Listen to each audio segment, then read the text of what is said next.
کشوری رو تصور کنید وسط بیابون که مجسمه طلای رهبرش هر روز با نور خورشید می‌درخشه و همه ساختمون‌هاش از مرمر سفیده، ترکمنستان.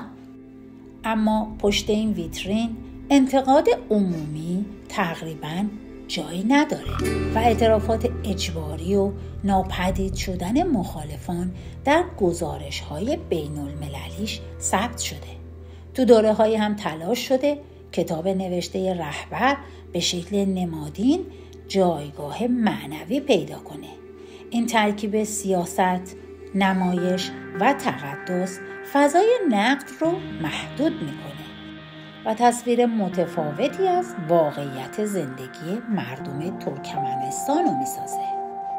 ترکمنستان غرق در ثروت گازه، اما اینترنت اینجا یک کالای لوکسه.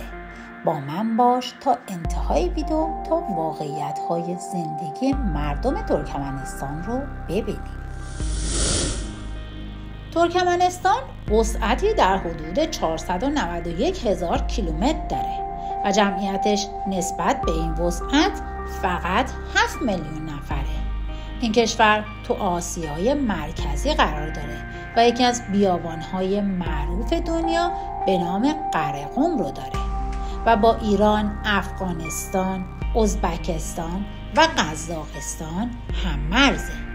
یکی از منابع طبیعی ترکمنستان که پتانسیل اقتصادی بسیار بالایی داره ذخایر عظیم گاز طبیعیه. اما آیا این ثروت به مردم عادی هم میرسه؟ اول بریم به سال 1991، زمانی که ترکمنستان بعد از فروپاشی شوروی به استقلال رسید. اما به جای دموکراسی آزاد، حکومتی اقتدارگر و متمرکز شکل داد. نخستین رهبر ترکمنستان بعد از استقلال از شوروی صفرمراد نیازوف بود. او مردی با قدرت بسیار زیاد بود. از همون ابتدا خودشو پدر ترکمنها یا ترکمنباشی نامید.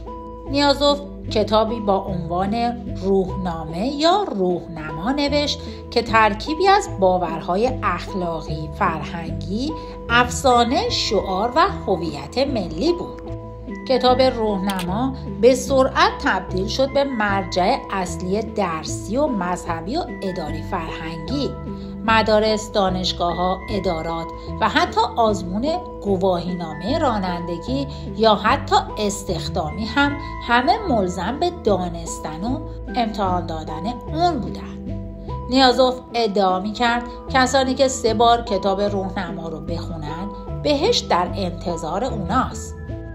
برخی تحلیل‌ها میگن هدف از ترویج گسترده روحنامه افزایش نفوذ سیاسی و شکل دادن یک هویت رسمی زیر نظر حکومت بود، طوری که دولت بتونه جریان اطلاعات آموزش رو بیشتر در اختیار خودش بگیره. برخی تحلیل‌ها هم میگن هدف از نوشتن کتاب روحنامه یا روحنما تقویت پرستش رهبر و مادر رهبر مثل یک خانواده مقدس بود. جالبه که بدونید تو زبان ترکمنها نان چرک گفته میشه، اما نیازوف اسم نان را به نام مادرش قربان سلطان تغییر داد. همینطور سال 2002 نیازوف تمام ماه‌های سال و بسیاری از روزهای هفته رو به اسامی جدیدی مرتبط با خودش، مادرش و کتابش و نمادهای ترکمن تغییر داد. مثلا ماه ژانویه رو به ترکمنباشی که لقب خودش بود تغییر داد.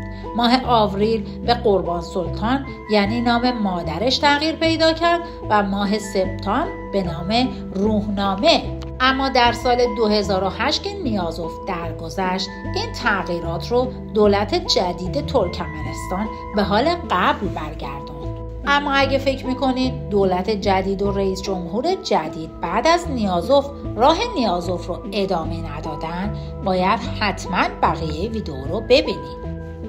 پایتخت ترکمنستان شهر سفید مرمری اشقاباده. ساختمان‌ها، عمارات، هتل‌ها، خیابون‌ها و یادبودهایی از مرمر سفید سراسر اونو فرا گرفته. چنان لوکس که گویی برای تصویرسازی ساختن، نه برای زندگی عادی. یکی از مشهورترین نمادها برج سه‌پایه قوس یا طاق بی‌طرفیه. برج سه‌پایه با یک مجسمه طلایی 12 متری از نیازوف.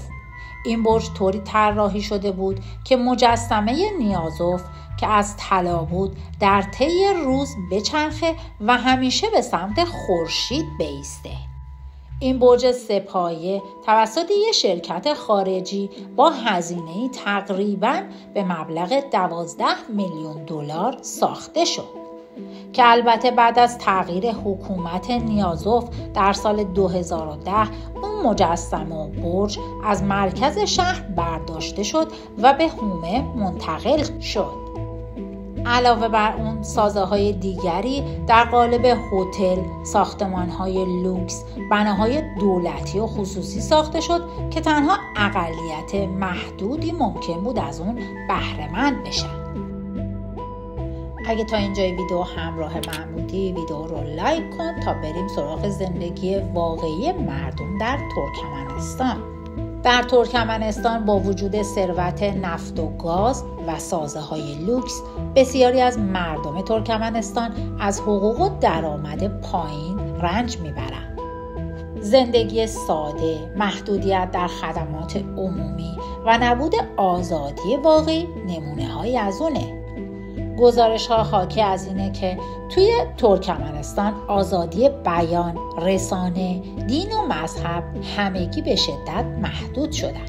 هر گونه آزادی، اعتراض یا مخالفت ممکنه با سرکوب مواجه بشه و آنچه برای بسیاری زندگی عادیه، برای بخش کوچکی زرق و برقه.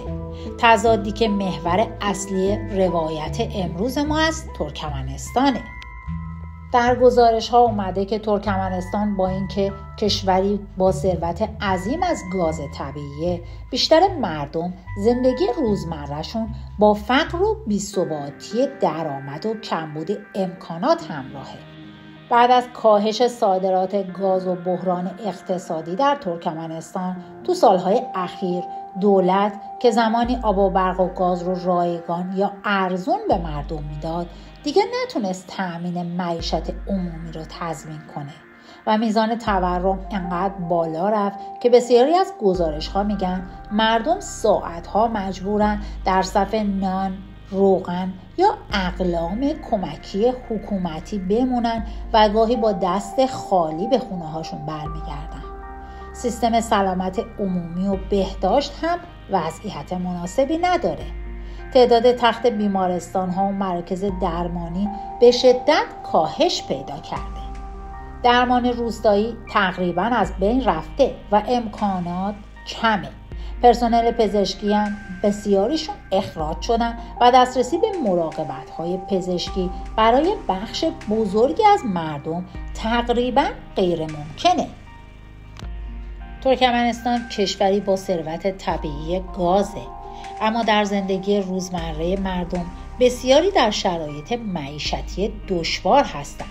دسترسی به اینترنت و اطلاعات محدوده.